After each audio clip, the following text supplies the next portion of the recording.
My name is Randall Charles, and I'm a senior author with enVisionMATH 2.0. Thank you for giving me an opportunity to share some words with you folks there in East Aurora about enVisionMATH. Now, there are many elements of this program that the authors are proud of, but because of our limited time, I'm only going to comment on three.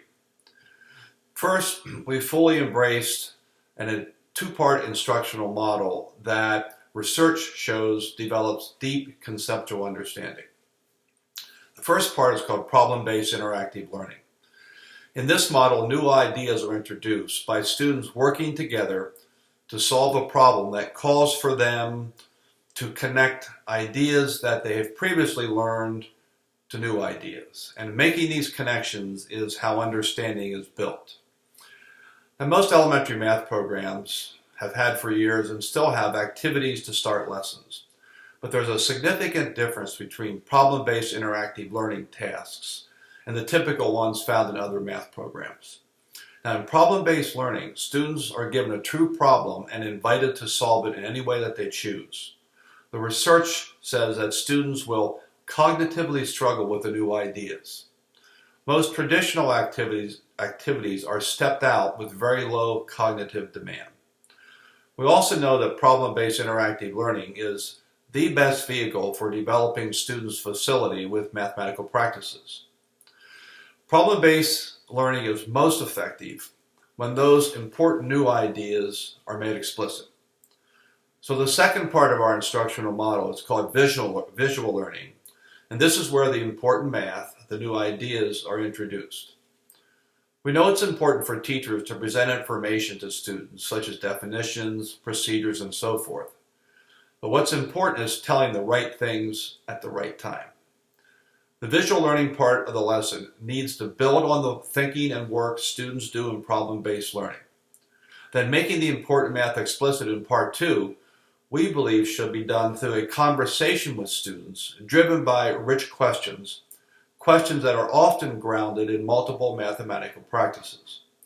Our teacher edition notes for part two of the lesson provide these rich questions for teachers. I also want to note that in this instructional model, make sure step one, problem-based learning, is done before the visual learning in order to be most effective. The second element of enVision that I invite you to examine is how we develop procedural fluency out of conceptual understanding. In the Common Core standards, for example, mastery of the traditional algorithms for addition and subtraction of whole numbers is not called for until grade 4. In enVisionMATH, take a careful look at how we gradually develop procedural fluency. For addition and subtraction, again as an example, students first add and subtract on hundreds charts. They add and subtract on open number lines. They do mental computation. They are invited to create or invent their own procedures, all before traditional algorithms.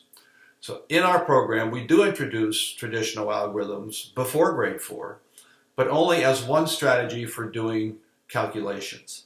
So the bottom line is don't rush to traditional algorithms in any grade, but particularly before grade 4. Emphasize those strategies that really build a deep conceptual foundation for procedural fluency.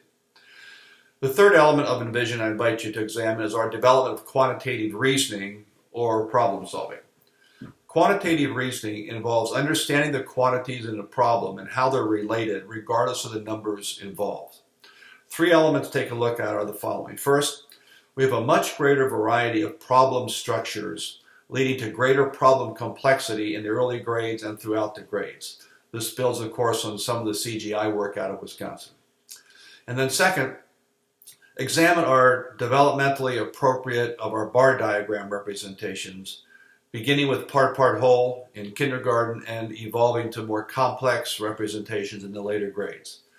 We've had great success with many teachers and kids with these bar diagrams, and we have found they're wonderful ways to have conversations where students can visually see the relationships between quantities and use those relationships to talk about operation meetings. So those are just three of many things I could talk about that we know are special with enVisionMATH, and I thank you again for considering this program.